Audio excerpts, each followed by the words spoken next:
mighty Sepik, 800 miles long, one of the biggest and least known rivers in the world, runs from West Irian through Papua New Guinea. The task is to see whether these modern Australian Navy patrol boats can penetrate 200 miles up this great waterway. The probing signals of the electronic echo sounder measuring the depth will be the real eyes of the patrol boats in the vast Sepik swamplands.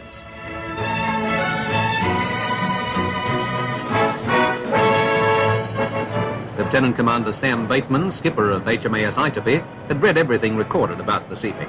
He was warned of Sepik hazards such as floating logs, jumbo size.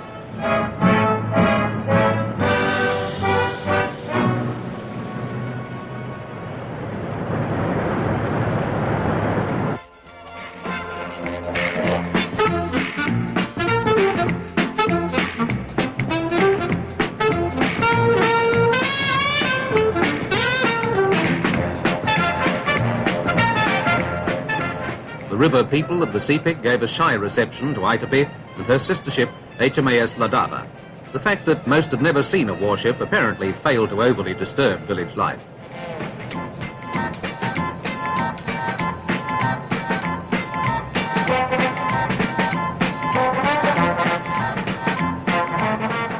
The ships were on a tight schedule because they could only run the river during daylight. Night passage is an invitation to disaster in the swirling 8-knot current. The Papua New Guinea seamen aboard the patrol boats are recruited throughout the territory. These men are being trained to do every task aboard ship. From radar to gunnery, they serve with the efficiency expected of any seaman in the Australian fleet. Men from the Sepik River are already serving with the Papua New Guinea division of the Royal Australian Navy.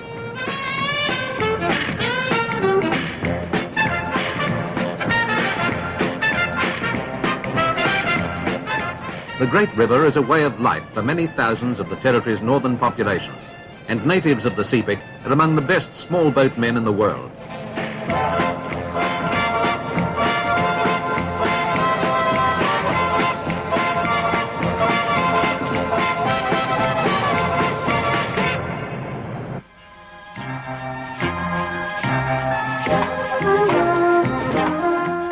Angoram is the real start of the Sepik, although it is 70 miles from the sea.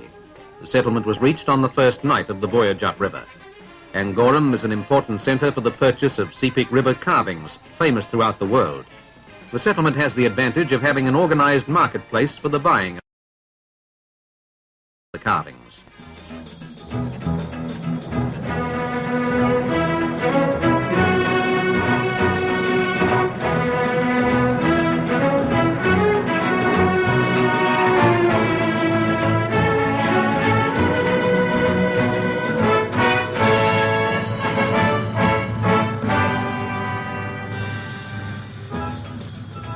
Patrol boat commanding officers are resourceful men. You have to be when your sea-going home is a long way from the big Navy yards. There is little room for mistake.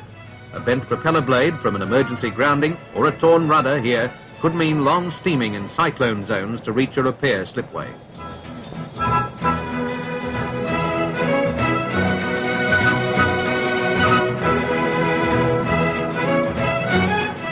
The few references to the Sepik in the pilot books warn of many dangers, including floating islands.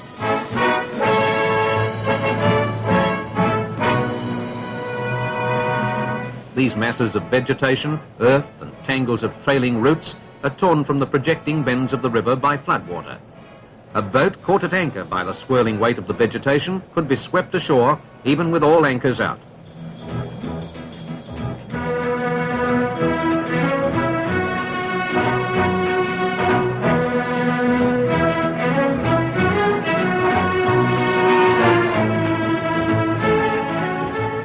The village of Tambanam is one of hundreds of settlements that dot the path of the Sepik. Like most of the villages, it is set practically in the water.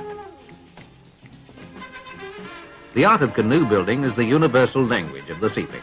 It is a full-time business, recreation and occupation for what appears to be the entire male population.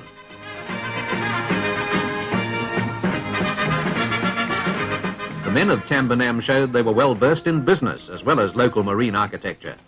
Some of their carvings were simply not for sale at visiting Navy prices.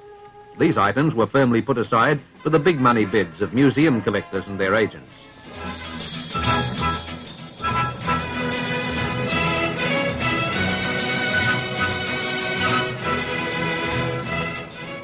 The rushing torrent has gouged out deep canyons in the bed of the Sepik.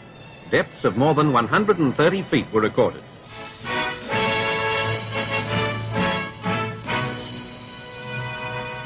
The patrol boat crews found that swirling eddies in the Sepik usually indicated deep water rather than shoal conditions.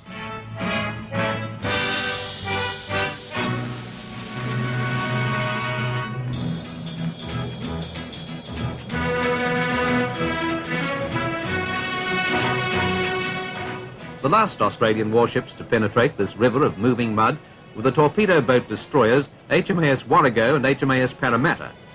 In 1914, they ploughed up the Sepik for 193 miles in an unsuccessful search for a reported German raider.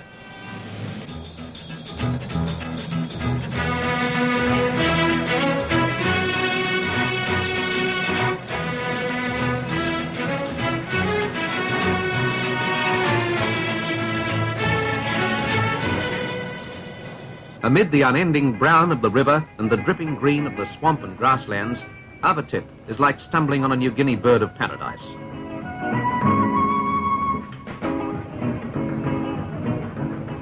The government-run school at Aitape houses a bubbling mass of young boys and girls who haven't yet learned the art of being impassive in the face of strange new visitors from another world. Education is the key to change in the territory.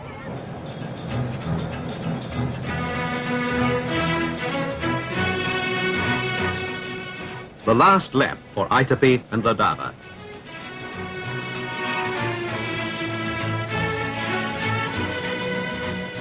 Aitape leads now, but has promised Ladava the forward roll in the run downhill back to the blue sea.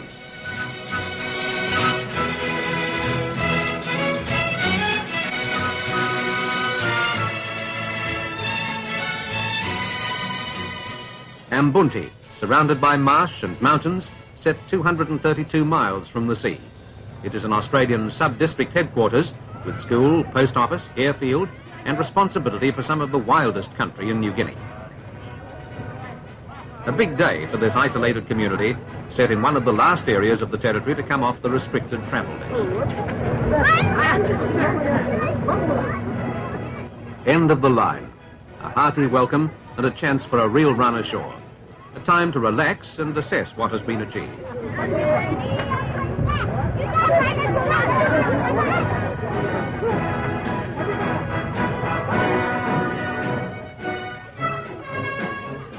Even as they berth, the commanding officers are planning the next try, planning to discover just how far is the limit for the Sepik, this muddy highway into the heart of New Guinea.